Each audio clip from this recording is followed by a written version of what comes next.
Bono's latest inspiration for his most recent album Songs of Experience came from a near-death experience.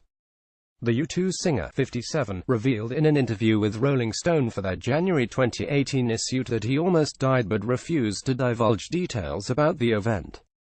Despite refusing to speak on the incident, the star did say the 22-time Grammy-winning band's latest album explores the theme of mortality.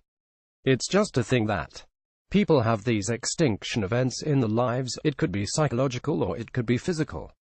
And, yes, it was physical for me, but I think I have spared myself all that soap opera, Bono said.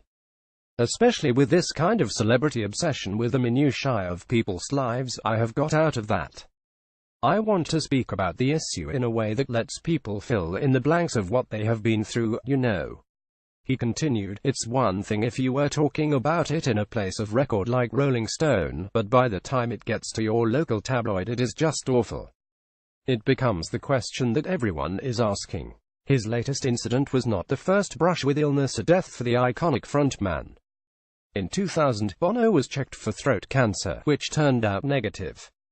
And in 2015, he broke his arm in a bike accident, which he told the magazine was a comic tragedy. But the thing that shook me was that I didn't remember it. That was the amnesia. I have no idea how it happened. That left me a little uneasy, but the other stuff has just finally nailed me, he said.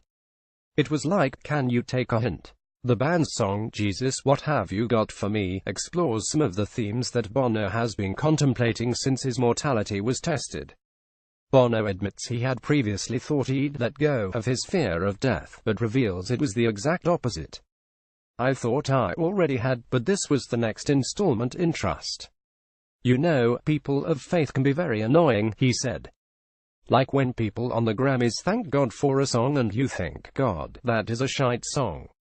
Don't give God credit for that one, you should take it yourself. I'm sure I have done that myself. And someone's like, I got this directly from the mouth of God. And you're thinking, wow, God has no taste. As for today's music, Bono said he gets his education from his 4 children. The band is always listening to music, and I have got my kids. Jordan is a music snob, an indie snob. Eve is hip-hop. Elijah is in a band, and he has got very strong feelings about music, but he doesn't make any distinction between, let's say, The Who and The Killers, he explained. Or, you know, Nirvana and Royal Blood. It is not generational for him. It is the sound and what he is experiencing. He believes that I think music has gotten very girly.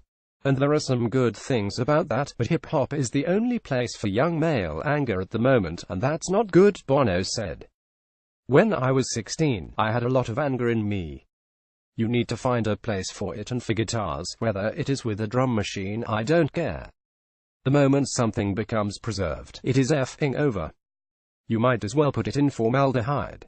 Adding, in the end, what is rock? Some great rock.